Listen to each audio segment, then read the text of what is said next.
Praise God, హల్లెలూయా. Okay, ప్రభునందు అత్యంత ప్రియమైన ఫెయిత్ గాస్పెల్ సాల్వేషన్ తరపు నుంచి మీ అందరికీ కూడా నా ప్రత్యేకమైన వందనాలు చెల్లిస్తున్నాను. సో ప్రభు మళ్ళీ మనకి ఇచ్చిన ధన్యతను బట్టి మళ్ళీ మీ ముందుకు మేము రావడానికి, దేవుని స్తుతించడానికి, వాక్యం వెదజల్లడానికి ప్రభు చూపించిన తన కృపను బట్టి దేవునికి ఎంతో వందనాలు చెల్లిస్తున్నాను. హల్లెలూయా. సో ఎవరైతే ఈ యొక్క ప్రోగ్రామ్ లైవ్ చూస్తున్నారో, ఆన్లైన్ సర్వీస్ చూస్తున్నారో వారిని కూడా దేవుడు మిమ్మల్ని దీవించునుగాక. అలాగే ప్రతి వారము కూడా మన అనేకమైన వాక్యాలు చెప్తున్నాం. అలాగే ఎంతోమంది వింటున్నారు, అలాగే కామెంట్స్ పెడుతున్నారు. సో దాన్ని బట్టి దేవునికి వందనాలు. ఇంకనూ మీకు వాక్యం ఎదజేయాలి అంటే మీరందరూ కూడా షేర్ చేయండి. తద్వారా అందరూ కూడా దేవుని యొక్క వాక్యాన్ని విని అలాగే ఇంకనూ దేవుని యందు ఇంకా బలపడతారు. హల్లెలూయా. సో ఈ సమయంలో మనం ప్రార్థన చేసుకోవచ్చు. కళ్ళు మూయండి, నీకు వించండి. మహాపరిశుద్ధుడైన ప్రేమగల తండ్రి, నీకు అందరం నీకే స్తోత్రం చెల్లిస్తున్నాం. నేను ఈ సమయాన్ని బట్టి ప్రభు కూడా మాతో ఉండి రోజంతా మాతో కాచి కాపాడారు. అలాగే ఉద్దిగా సమయంలో తండ్రి ఇలా మీ ముందుకు రావడానికి, తండ్రి ఈ వాక్యం ఎదచేయడానికి మాకు ఇచ్చినారు కదా, ధన్యతను బట్టి నీకు వందనాలు తండ్రి. తండ్రి మేము తండ్రి నీకు వాక్యం ఎదజల్లుతున్నప్పుడు ప్రతి వారి యొక్క హృదయాలు మీరు నాటింపచేయమని అడుగుచున్నాం తండ్రి. నువ్వు తోడుగుని నడిపించి బలపరచమని అడుగుచున్నాం తండ్రి. నీకు రెక్కల చోట భద్రపరచుకోమని అడుగుచున్నాం తండ్రి. నీకు తోడుగా తండ్రి మాకు జ్ఞానం ఇచ్చి ఎలా ఉండాలో, ఎలా మాట్లాడాలో ప్రతిదీ కూడా మాకు నేర్పమని అడుగుచున్నాం. మాట్లాడేది నేను కాదు, కానీ మీరే మాట్లాడుతున్నారు తండ్రి. కాబట్టి తండ్రి ప్రతి వారు కూడా వినే తండ్రి, గ్రహించుకొని ఈ వాక్యాన్ని బట్టి తండ్రి నడుచుకునే విధానమును వారి జ్ఞానం ప్రతి వారికి మీరు దాయిచ్చామని, నువ్వే తోడుగా నడిపించమని మా ప్రభు రక్షకుడైన యేసయ్య నామములో అడిగి వేడుకుంటున్నాను తండ్రి. ఆమేన్, ఆమేన్. హల్లెలూయా. సో ఈ సమయంలో మనం ఒక పాట విందాం. దాని తర్వాత దేవుని యొక్క వాక్యంలోకి మనం వెళ్దాం. స్తోత్రములు పాట పాడుతూ దేవుని నామమున మహింపరచుకుందాం. ఎన్నో ఎన్నో మేలులు చేసావయ్యా, నిన్నే నిన్నే స్తుతింతును యేసయ్యా. ఎన్నో ఎన్నో మేలులు చేసావయ్యా, నిన్నే నిన్నే స్తుతింతును యేసయ్యా. హల్లెలూయా, హల్లెలూయా, హల్లెలూయా, హల్లెలూయా, హల్లెలూయా, హల్లెలూయా, హల్లెలూయా, హల్లెలూయా. ఎన్నో ఎన్నో మేలులు చేసావయ్యా, నిన్నే నిన్నే స్తుతింతును యేసయ్యా. ఎన్నో ఎన్నో మేలులు చేసావయ్యా, నిన్నే నిన్నే స్తుతింతును యేసయ్యా.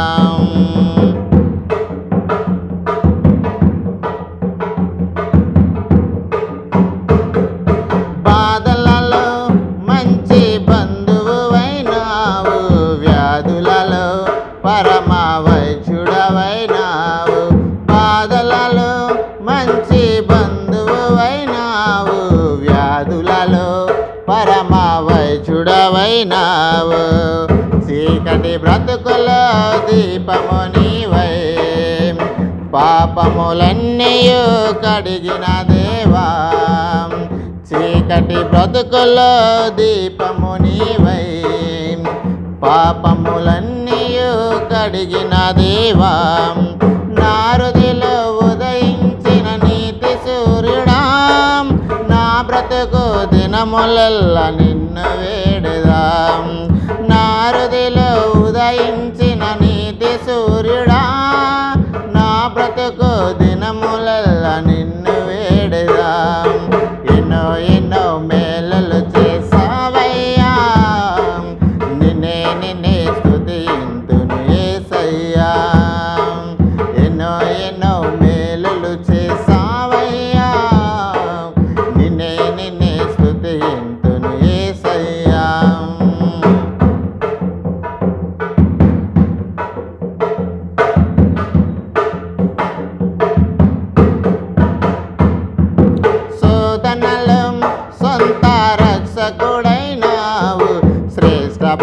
చూపి స్నేహితుడైనావు, శోధనలో సొంత రక్షకుడైనావు, శ్రేష్ఠ ప్రేమ చూపి స్నేహితుడైనావు, హృదయ వేదన తొలగించినావు, కృపాక్షేమముతో నడిపించినావు, హృదయ వేదన తొలగించినావు, కృపాక్షేమముతో నడిపించినావు, నా కోసం భువికొచ్చిన దైవ మానవా, నా బ్రతుకు దినములెల్ల నిన్ను వేడుదా, నా కోసం భువికొచ్చిన దైవ మానవా, నా బ్రతుకు దినములెల్ల నిన్ను వేడుదా, ఎన్నో ఎన్నో మేలులు చేసావయ్యా, నిన్నే స్తుతింతును యేసయ్యా,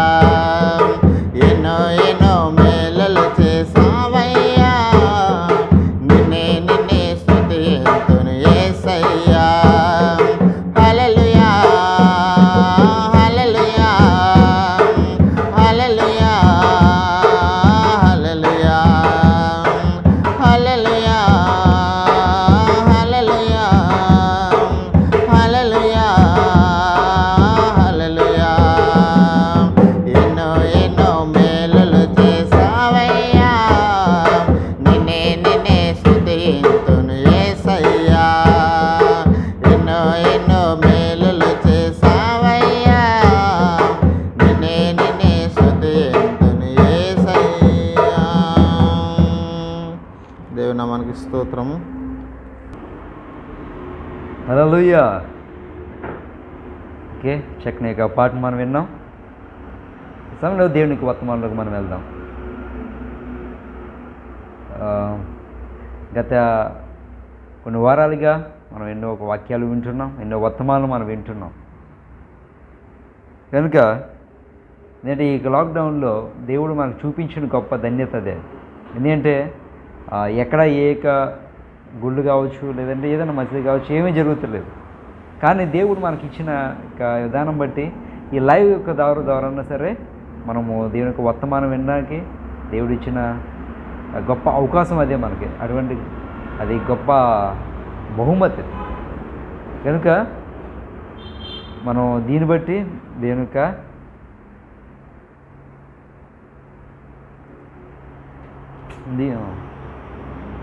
వాక్యం వినడానికి దేవుడు మనకి గొప్ప అవకాశం ఇచ్చాడు. కనుక మనందరం కూడా దీన్ని ఉపయోగించుకుందాం, వ్యర్థంగా చేయొద్దు.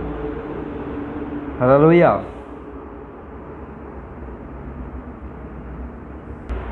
సో కాబట్టి మనందరం కూడా ఎవరు కూడా స్కిప్ చేయొద్దు దయచేసి. అందరూ కూడా ఈ యొక్క వాక్యం వినండి, దైవదీవెనలు పొందండి. అయితే ఈరోజు కొంచెం ఈరోజు మన యొక్క టాపిక్ ఏంటంటే ఈ పంచభూతాలు. మనకి ఎన్ని ఉన్నాయి? 5 ఉన్నాయి. సో వీటి గురించి ఒక్కొక్కటిగా నేను ఒక్కొక్క టాపిక్ మీద అలాగే ఒక్కొక్క పార్ట్ మీద నేను చెప్తాను. ఈరోజు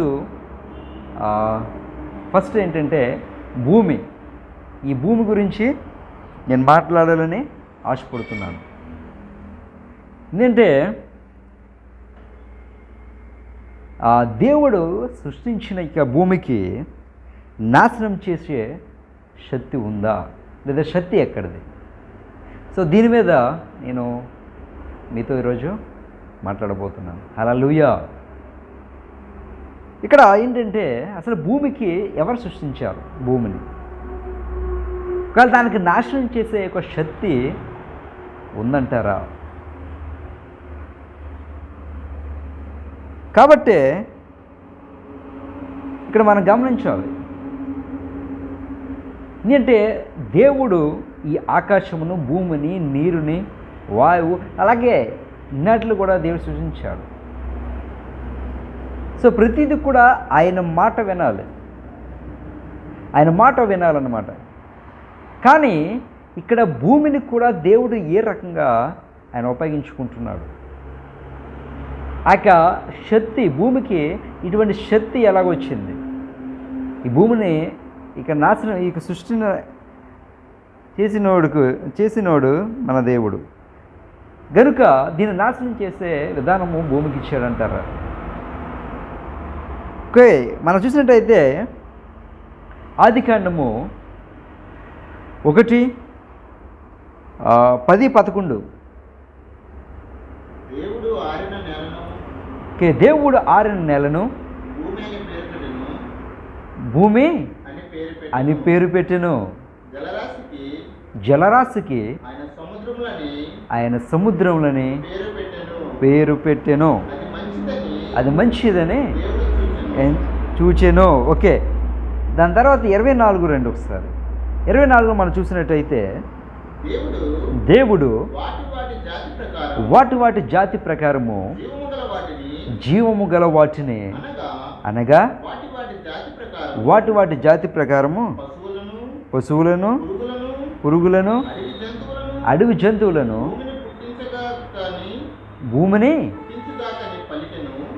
తించిగాకని పలికెను, ఆ ప్రకారం ఆయను. హల్లెలూయా. గమనించండి, భూమి అనగా ఏమి? ఎందుకంటే ఇక్కడ ఏమైందటండి, ఆ 10వ వచనంలో ఏముంది?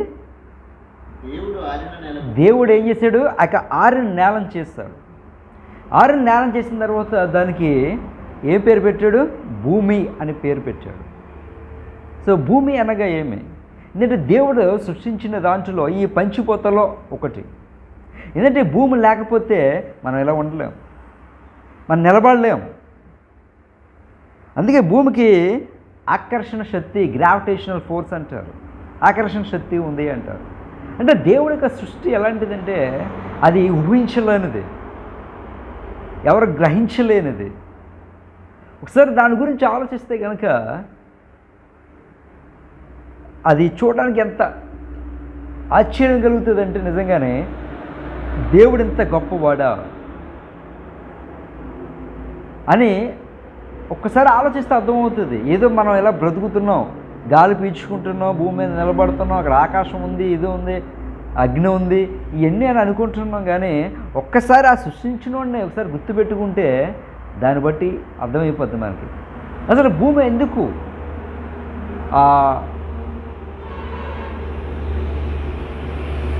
నాశనం చెయ్యాలి అని అనుకుంటుంది. అసలు అది చేయగలిగే శక్తి దానికి ఉందా? దేవుడు దానికి హక్కు ఇచ్చాడా? ఎందుకంటే ప్రతి మనుషుడు కూడా ఏం చేస్తాడంటే భూమిని పూజించడం మొదలెడుతున్నాడు. అదే దేవుడు అనుకుంటున్నారు, కానీ దాన్ని సృష్టించిన వాడిని మర్చిపోతున్నారు. కాబట్టి ఇక్కడ కూడా అందుకే భూమికి ఏమొస్తుంది? కోపం వస్తుంది. ఎందుకంటే నన్ను సృష్టించినవాడు ఒకడు ఉన్నాడు, ఆయన్ని పూజించడం మానేసి నన్ను పూజిస్తున్నారేంటి?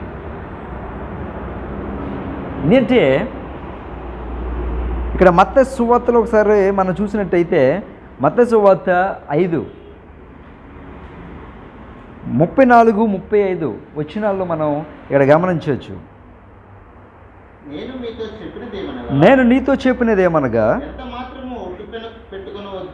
ఎంత మాత్రము ఒట్టు పెట్టుకొనవద్దు, ఆకాశము తోడనొద్దు, అది దేవుని సింహాసనము, భూమి తోడనవద్దు, అది ఆయన పాదపీఠము.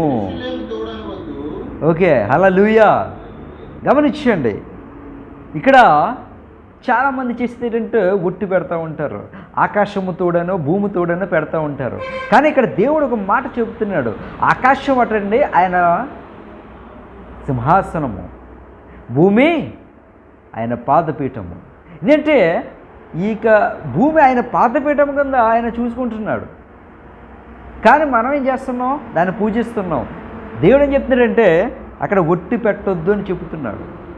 కానీ ప్రతి వాళ్ళు కూడా ఏం చేస్తారు? నీ మీద ఒట్టి అంటారు, చేతిలో చేసి ఒట్టి అంటారు, ఆకాశము తోడు అంటారు, భూమి తోడు అంటారు. సో అందుకే ఈ ఉగ్రతలు. నేను దేవుని యొక్క లేఖనం బట్టి, దేవుని విధానం బట్టి, దేవుడు చెప్పిన విధానం బట్టి మనం ఏం చేస్తున్నామంటే నడుచుకుంటలేదు, ఇష్టానుసారంగా మన ఇష్టానుసారంగా నడుచుకుంటున్నాం, ఇష్టానుసారంగా జీవిస్తున్నాం.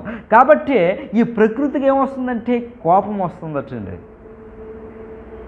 ఈ కోపం రాబట్టే ఇన్ని ఉగ్రతలు వస్తున్నాయి.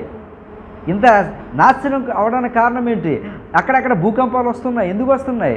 ఎందుకంటే మనుషుడి యొక్క విధానం బాగోలేదు. అది ఎవరైతే దాన్ని నిరూపించారో, దాన్ని ఎవరైతే సృష్టించారో ఆ సృష్టికర్తను మనం ఏమవుతున్నామంటే మర్చిపోతున్నాం. కాబట్టి ఇక్కడ ఏమవుతుందంటే ఇవన్నీ కూడా కోపం వస్తుంది ఎన్నట్లకి ప్రకృతికి. దాన్ని ఆపే శక్తి ఎవరికి లేదు. హల్లెలూయా. కాబట్టి భూమి ఆయన పాదపీఠము గనుక మనము దాన్ని కొట్టానో లేదంటే దాన్ని పూజించడం అనేది కాదు. ఒకసారి చూడండి, హబకుక్లోని 2:4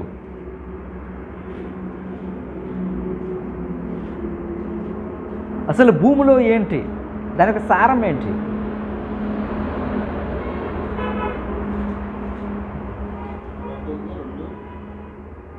2:4 వారు యథార్థపరులుగాక 2:14 చూడండి ఒకసారి. 14 ఏలయనగా సముద్రమును జలములతో నిండి ఉన్నట్లు భూమి యెహోవా మహాత్మ్యము గూర్చిన జ్ఞానముతో నిండి ఉండును. హల్లెలూయా. గమనించండి, భూమి దేని యొక్క మాట వింటుంది? దేవుని యొక్క మాట ఉంటుంది. ఆయన యొక్క విధానంలో ఉన్నది. అక్కడ లాస్ట్లో ఏమాట ఉంది? భూమి యెహోవా మహాత్మ్యమును గూర్చిన జ్ఞానముతో నిండి ఉన్నదటండి. సో జ్ఞానముతో నిండి ఉంది. దేవుని యొక్క మాట వింటూ ఆయన సృష్టికర్తనే అది గ్రహించగలిగి ఎందుకు మనుషుడిగా నువ్వు గ్రహించగలుగుతున్నావా? నువ్వే విధంగా జీవించుతున్నావు గమనించా. ఏదైనప్పటికీ కూడా దేవుని యందు మనం నిలకడగా ఉండగలుగుతున్నాము. ఎందుకంటే ఈ సృష్టి దేవుణ్ణి ఆయన నమస్కరిస్తుంది. అలాంటిది మనం దాంట్లో చిన్న నలక లాంటివి. ఏది పెద్ద వర్షం వచ్చినా తట్టుకోలేము, ఎక్కువ ఎండ వచ్చినా తట్టుకోలేము, అగ్నితో తట్టుకోలేము, వాయువుతో తట్టుకోలేము, ఏమీ తట్టుకోలేము. అలాంటి వారికి మనకి గర్వం, ఈ గర్వం బట్టే మనిషి నాశనం అయిపోతున్నాడు. కానీ భూమి ఏం చేస్తుంది? తనకు జ్ఞానం బట్టి దేవునికి అసహించు. ఎందుకంటే దేవుని పూజిస్తుంది, ఆ దేవుని యొక్క మాట వింటుంది. మనం వినగలుగుతున్నామా?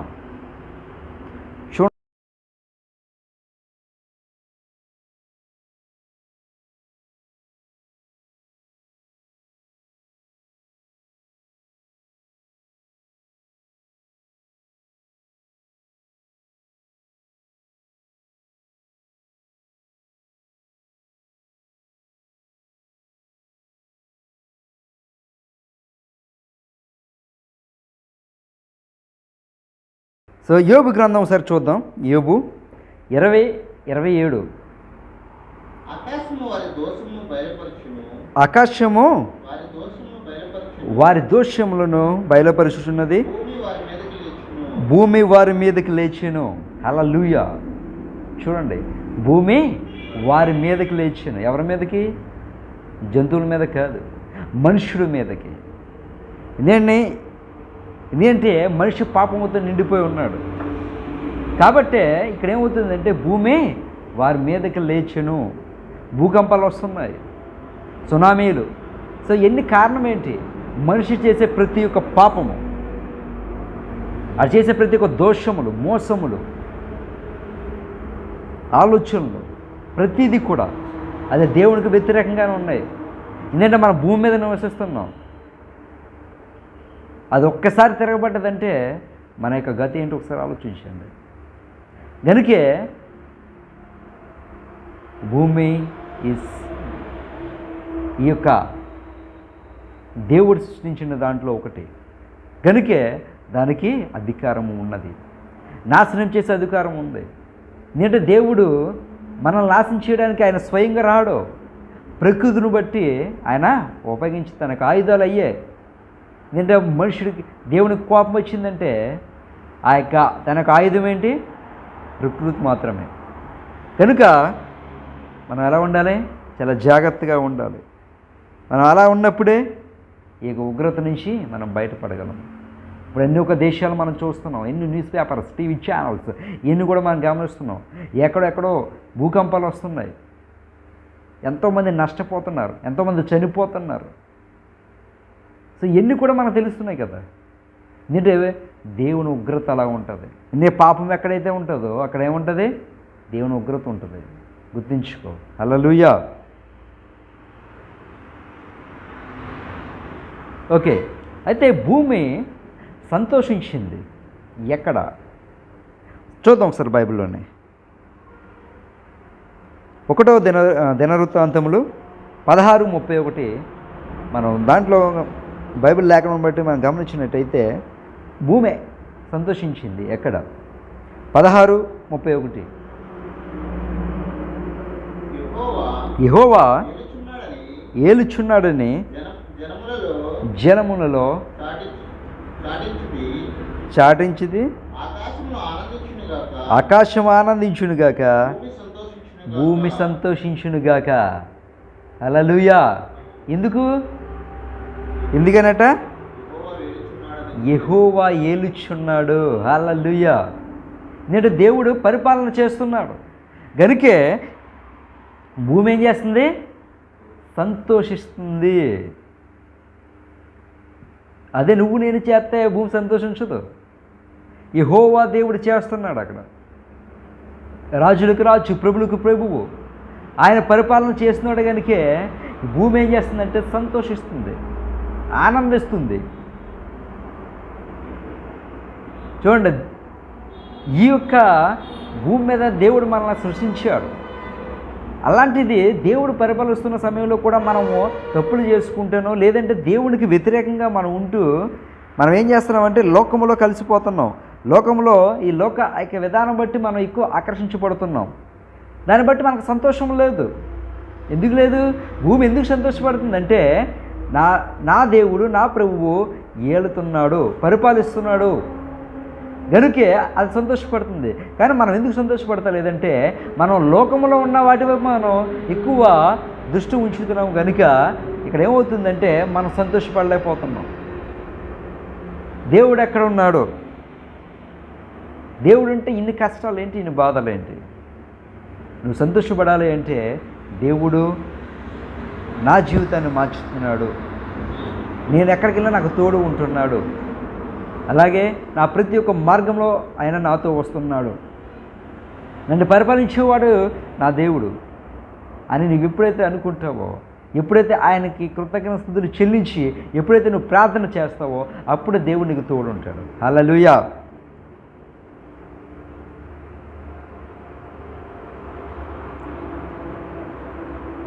అలాగే ఇక్కడ కీర్తన, దావీదు రాసిన కీర్తనలో 96:11 కూడా మనం ఈ మాట చూడవచ్చు. దావీదు రాసిన కీర్తనలు 96:11 యెహోవా ఏం చేయుచున్నాడు? ఆకాశము సంతోషించునుగాక, భూమి ఆనందించునుగాక. హల్లెలూయా. గమనించండి, ఏంటంటే ఇక్కడ కూడా మనకి అదే రీతిగా ఉన్నది. కీర్తన 96:11 కూడా మనకు ఒక మాట, ఈ మాట, నేను భూమి ఏం చేస్తుంది? ఇక్కడ కూడా సంతోషిస్తుంది. అలా నువ్వు సంతోషించగలుగుతున్నావా? ఎందుకంటే దేవుడు చేసిన ప్రకృతిలో అదొకటి. మనము కూడా ఇంకా శ్రేష్టమైన వారు, వాటికన్నా శ్రేష్టమైన వాడు మనం. ఎందుకంటే అవి అవునుగాక అని దేవుడు చెప్పాడు, కానీ మనల్ని ఆయన తన యొక్క రూపంలో తయారు చేసుకున్నాడు, తన యొక్క జీవవాయువు మనలో ఊదాడు. సో మనం ఇంకా ఆయన ఇంకా ఎంత సంతోషించాలి? నువ్వు ఈరోజు సంతోషించిన కారణం ఏంటి? నువ్వు సరైన ఒక రీతిలో లేదు, సరైన ఒక విధానంలో లేవుగా. కనుక ప్రతి ఒక్కరు కూడా ఆయన ఎందుకు సంతోషించాలి, ఆయన ఎందుకు మనం నిలకడగా ఉండాలి. అప్పుడే దేవుడు మనల్ని దీవిస్తాడు. హల్లెలూయా. అలాగే దావీదు రాసిన కీర్తనలో 79:6 కూడా ఒక మాట ఉంటుంది, భయపడుకుడి అని ఒక మాట ఉంటుంది. మరి నేనంటే దేని గురించి చెప్తున్నాడు అసలు చూద్దాం ఒకసారి. 79 కీర్తన 79 6. నిన్ను ఎరుగని అన్ని జనుల మీదను నిన్ను ఎరుగని అన్ని జనుల మీదను నీ నామమును బట్టి ప్రార్థన చేయని రాజుల మీదను నీ నామమును బట్టి ప్రార్థన చెయ్యని రాజ్యముల మీదను నీ ఉగ్రత కుమ్మరించును. నీ ఉగ్రతను కుమ్మరించేదను. హల్లెలూయా. ఏంటండి, నీ రాజ్యము ఎవరైతే రాజ్యంలో ఉన్నప్పుడు పరిపాలిస్తున్న సమయంలో ఎవరైతే దేవుని యందు భయభక్తులు లేకుండా ఉన్నారో, ఎవరైతే దేవునికి వ్యతిరేకంగా ఉన్నారో వాళ్ళ మీదకి ఏమొస్తుందటండి? ఉగ్రత వస్తుంది. కనుక ఆ ఉగ్రత నుంచి తప్పించబడాలి అంటే మనం ఏం చేయాలి?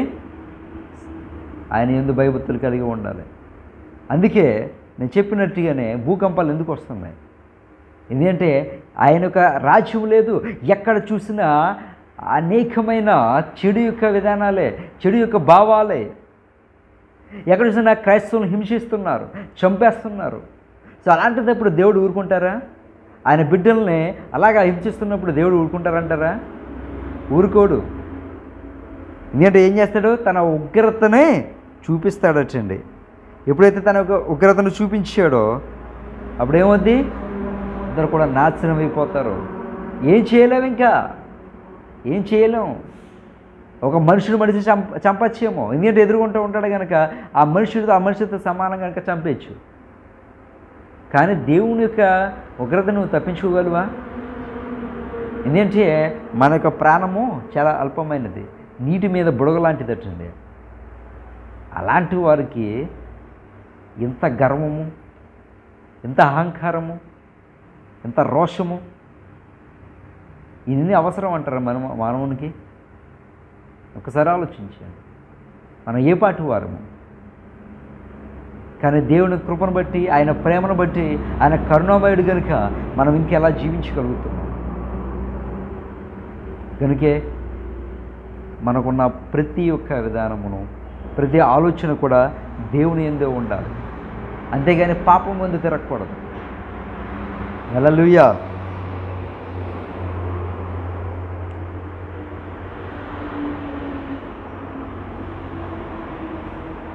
అలాగే ఇక్కడ 2 సమూయేలు 22:8 ఒక మాట కనిపిస్తుంది.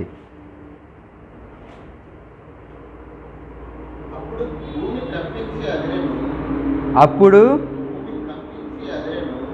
కంపించి అదిరెను, పరమండలకి పునాదులు వణికెను. ఆయన కోపింప అంటే యేసు కోపింపగా అవి ఏమేం చేసినట్టండి? కంపించెను. హల్లెలూయా.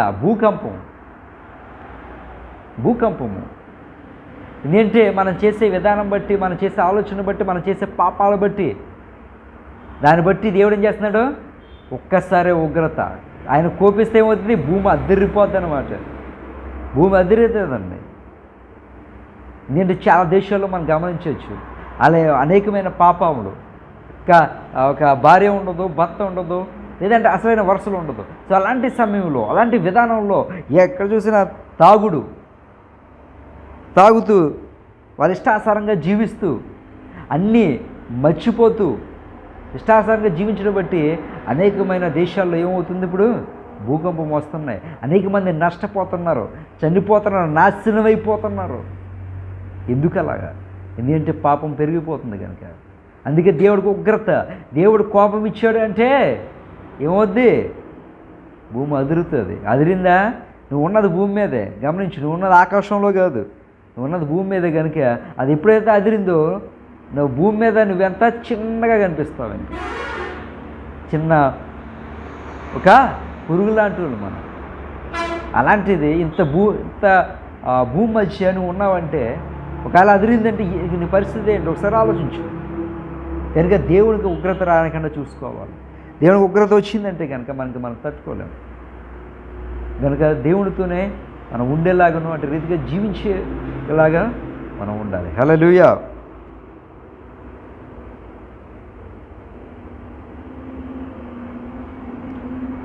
ఇక్కడ మనం గమనించవచ్చు,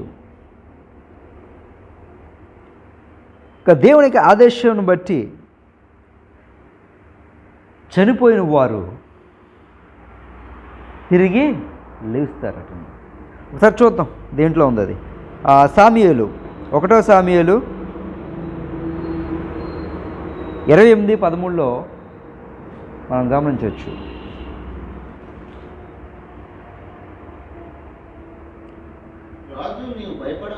రాజు నువ్వు భయపడవద్దు, నీకు ఏమి కనబడినది ఆమెను అడగగా ఆమె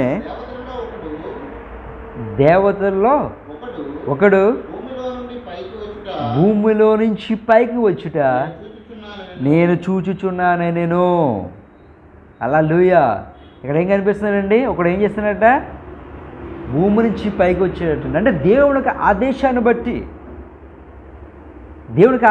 బట్టి ఆ భూమి నుంచి పైకి రావడం జరుగుతుంది. అంటే దేవునికి ఆదేశం ఎంత శ్రేష్టమైనది, ఎంత గొప్పది, ఎంత గాంభీర్యమైనది ఒకసారి ఆలోచించండి.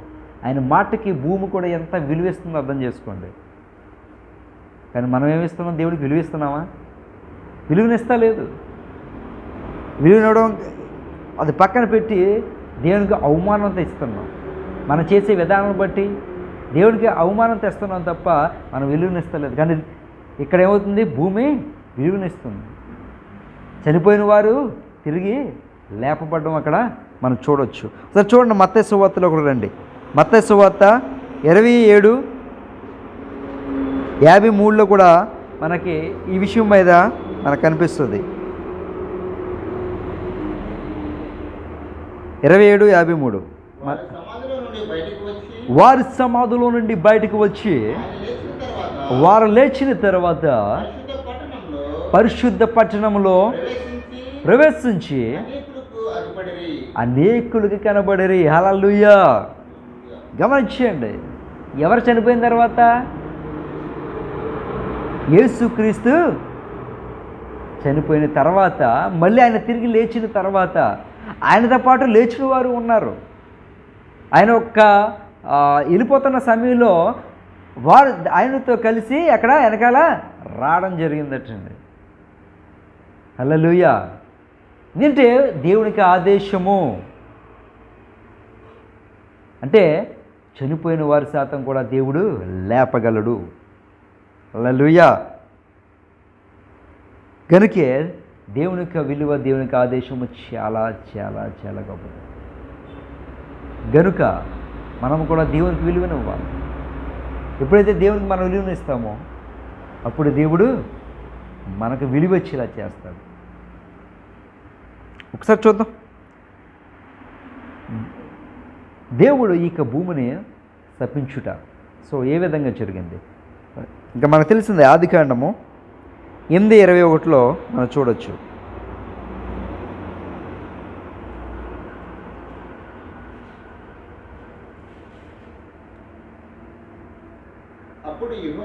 అప్పుడు యెహోవా ఇంపైన సువాసన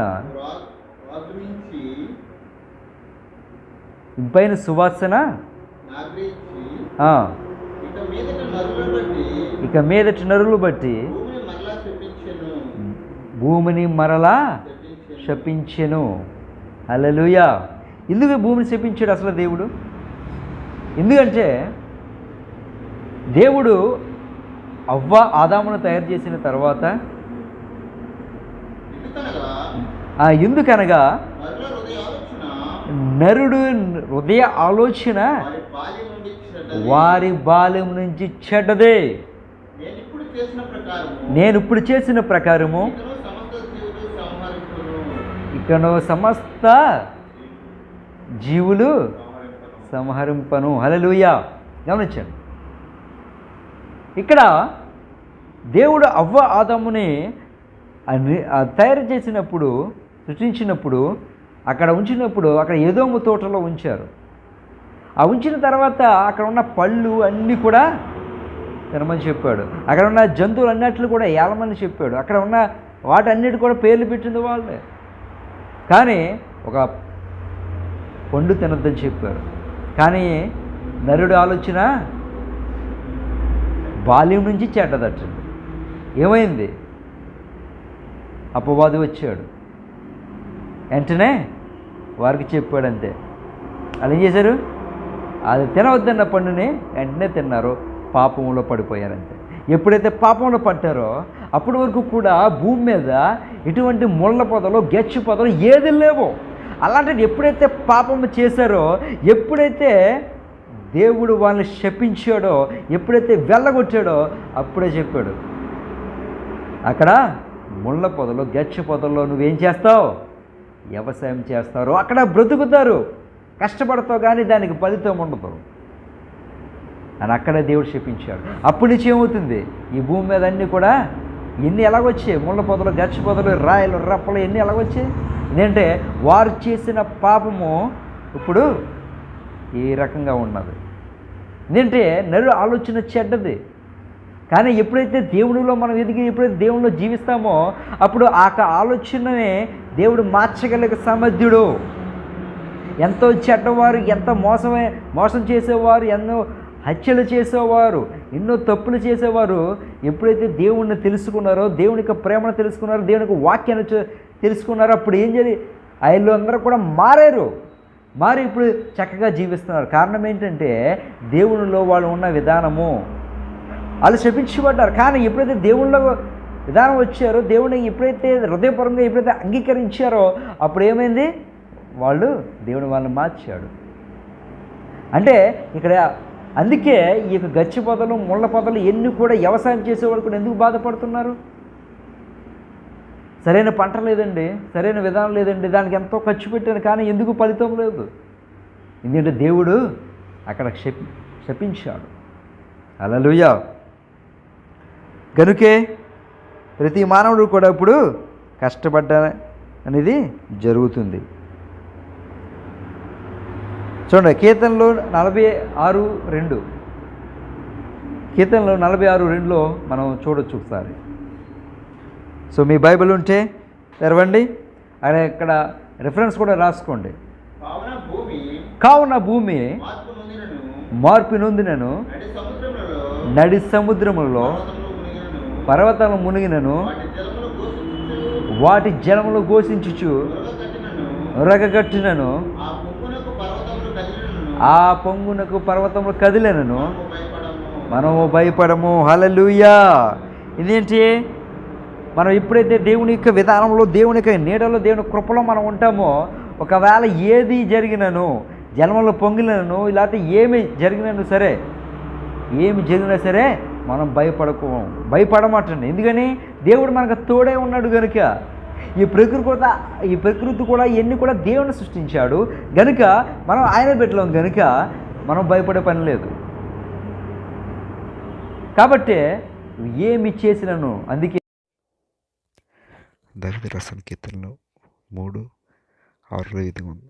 10,000 మంది దండెత్తి నా మీదకి వచ్చి మోహరించినను నేను భయపడను. హల్లెలూయా. గమనించండి, ఎందుకంటే మనం దేవుని యొక్క నీడలో ఉన్నప్పుడు, దేవుని కృపలో ఉన్నప్పుడు మనకి ఎటువంటి అపాయము దేవుడు మనకి ఇవ్వడు. ఇటువంటి అపాయం జరగకుండా ఆయన చూసుకునేవాడు కనుక మనం ఇప్పుడు కూడా ఆయన కృపలో, ఆయన నీడలో మనం ఇప్పుడు కూడా దాగి ఉండాలి. హల్లెలూయా. కాబట్టి మనం దేనికి కూడా భయపడే పని లేదు. అలాగే ఇక్కడ ద్వితీయోపదేశకాండము 31:28 ఒకసారి మనం చూడొచ్చు.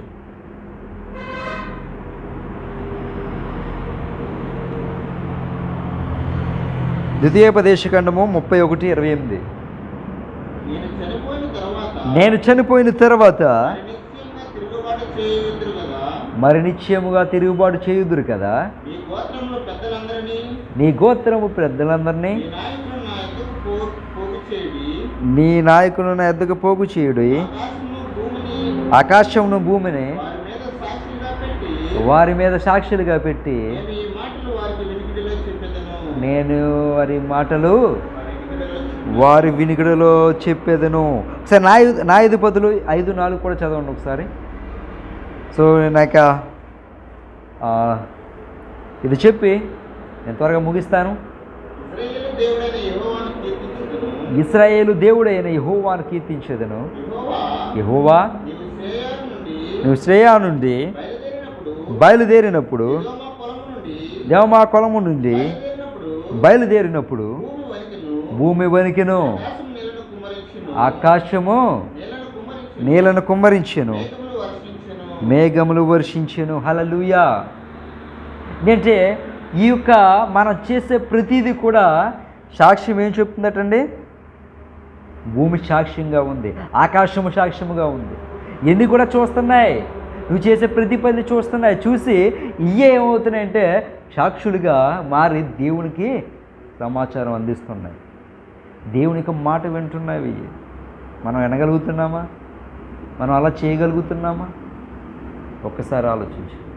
మనం అలా చేయగలిగితే కంపల్సరిగా దేవుడు మనల్ని ఇంకా ఎక్కువ ఆశీర్వదించున్నాడు. కానీ ఆయన మాట మనం వింటలేదు. ఎందుకంటే ఆయన మాట వినలేదు ఏంటి? ఎందుకంటే దేవుడు నీకు అన్నీ ఇచ్చాడు, ఇచ్చిన తర్వాత ఇంకా దేవుని మాట మనం వినం. కాబట్టి నువ్వు చేసే ప్రతి ఒక్క పని కూడా, నువ్వు చేసే ప్రతిది కూడా ఈ భూమి సాక్ష్యముగా ఉన్నది. ఆ విషయం గుర్తుపెట్టుకో, అది సాక్ష్యం చెబుతుంది. అయ్యే సాక్షులుగా మిగిలి ఉన్నాయి. అసలు భూమి ఇక ఇంత ఉగ్రత రావడం కారణం ఏంటి? నేను కంక్లూజన్కి వచ్చాను, ముగింపుకి వచ్చాను. అసలు ఈ భూమి ఎందుకు దేవుని యొక్క మాటని, లేదంటే దేవుని యొక్క విధానం బట్టి ఎందుకు అంత కోపము, ఎందుకు అంత ఉగ్రత? ఎందుకంటే దేవుడు ఒక మాట చెప్పాడు, 6 సంవత్సరములు భూమిని సేధించండి, పంట పండించండి, కానీ 1 సంవత్సరం మాత్రం వదిలేయండి అని దేవుడు చెప్పాడు. కానీ మనిషి ఏం చేస్తున్నాడు?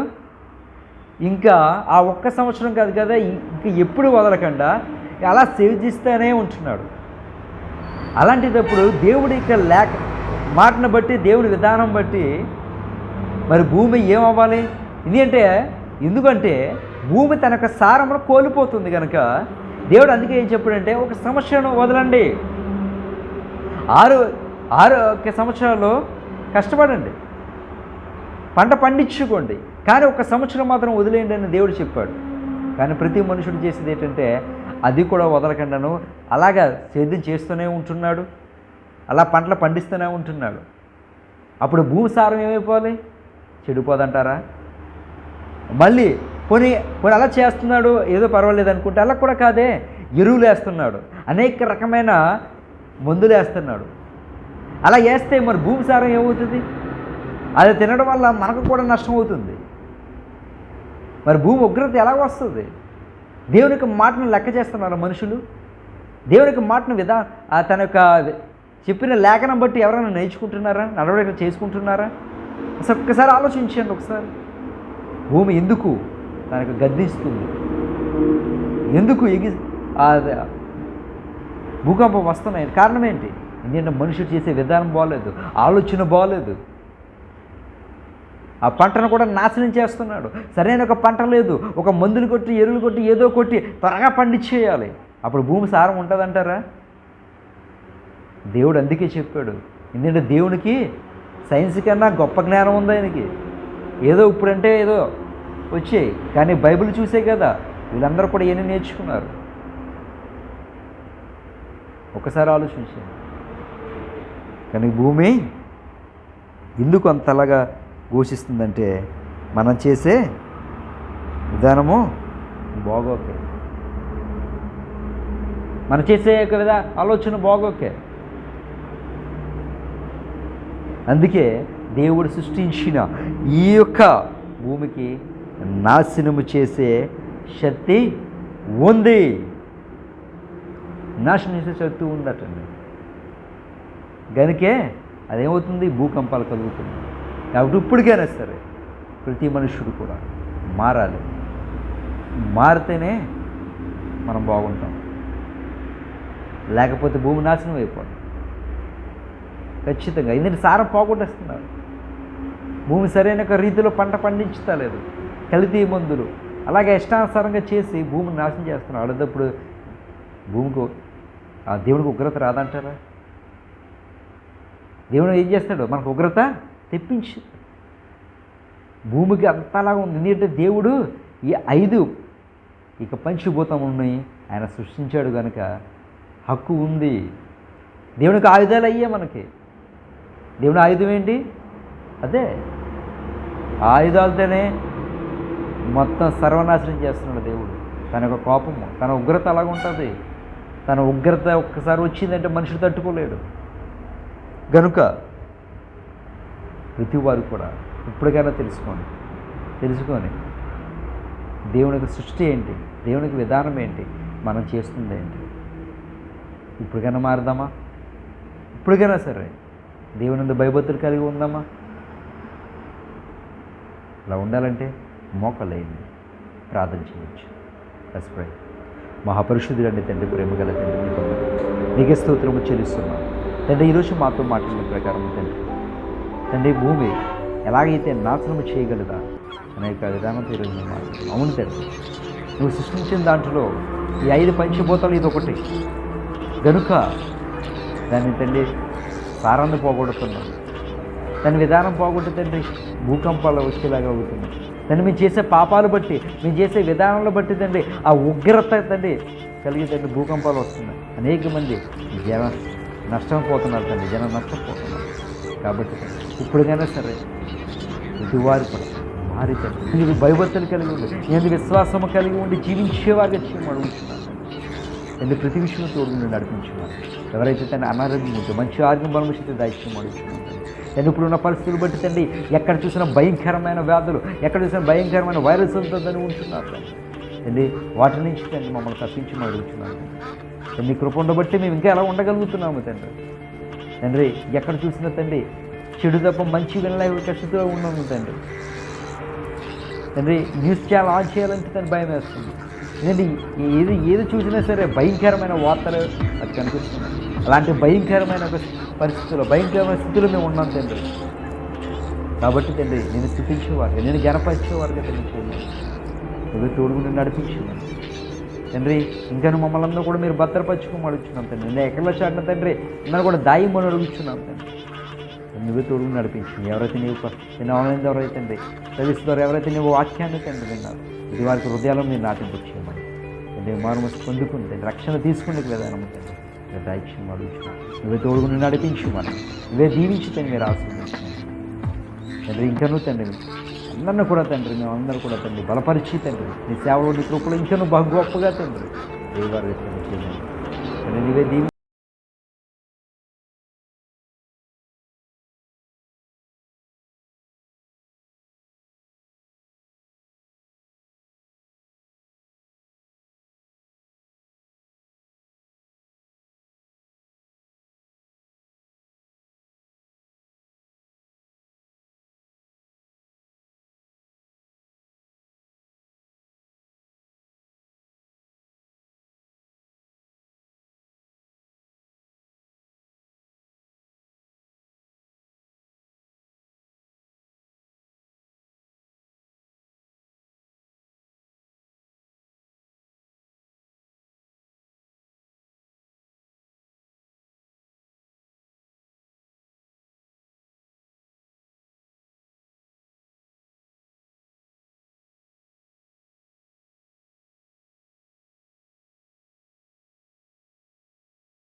ఎక్కువ అవకాశం ఉంటుంది కనుక అందరూ కూడా నేను చెప్తున్నాను.